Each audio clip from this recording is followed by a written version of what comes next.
Okay, so I teach fifth grade, and yes, it's beautiful.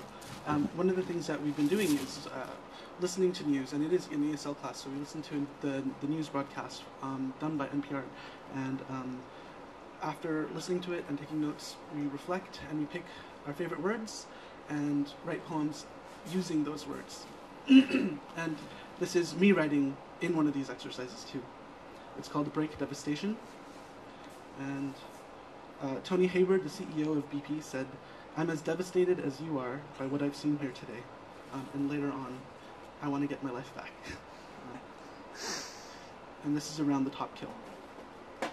Today, he stuffs mud into the well. The casualties don glistening bodies, star-speckled shine. Worst in U.S. history, their crude deaths. Gathered to prevent more leakage, siphoned off only 500,000 gallons so far. He gathers foul bodies, pelican dye fishers, skimmers and terns, white, blue, rusty black herons, plovers for the pipes.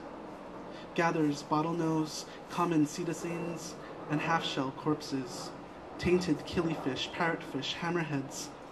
Gathers fouled bodies, stuffs them into heavy mud, stuffs the brown pelicans, grebes, slick eggs, to plug, to top kill. So much blood in the soil.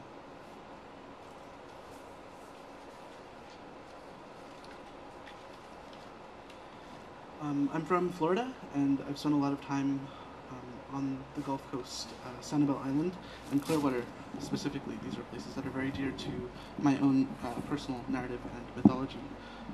And as is my nephew, who we wake up very early before everybody else, and we go for walks on the beach, and we talk about life and the cycles of life and how we're connected to the ocean.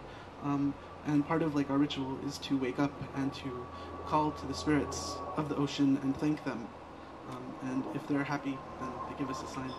And so this is for him, as it is for everybody. Slow cover underwater night. My nephew was 5 when, ankles submerged, we walked dawn along the Sanibel Island shoreline. What magic can we do? We witnessed a manatee and calf, lumber grease just below the surface, sang to sand, to water, to childhood love of the ocean's profundity. 2 years later, I heard of the explosion, the steady stream of dark, the spilling, the coast hugging drift, the dead. A friend counted the stranded dolphin carcasses, thick in death or slicked into eternal life. At Clearwater Gulf shore now, we watch clouds thicken, stand calf deep, listen for songs we sang, full hearts, light. Water retracts. What do I tell him of our magic? Toxic words, spillage, controlled burning. What does it mean to bear witness?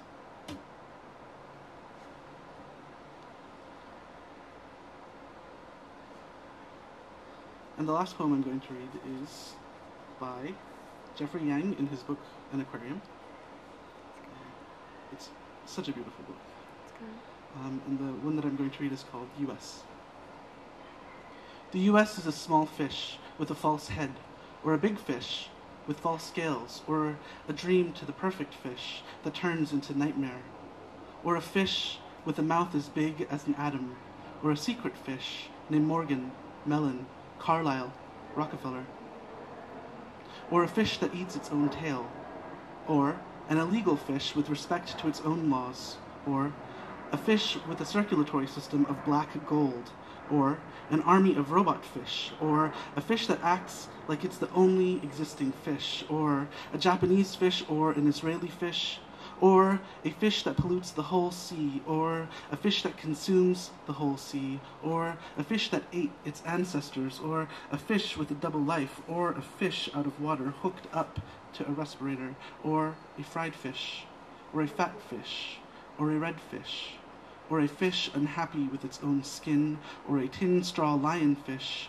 or a Shiite Muslim fish with a Protestant upbringing, or a blind fish swimming through a minefield, or an extinct fish in a museum, or a fish with fry full of hope, or not really a fish, but a gamba. And a gamba is a shrimp-like animal that lives in the ocean. It's not a fish. Gumbo, is that what you asked? If that's where gumbo comes from? You know, that's interesting. I'm not really sure. Yes.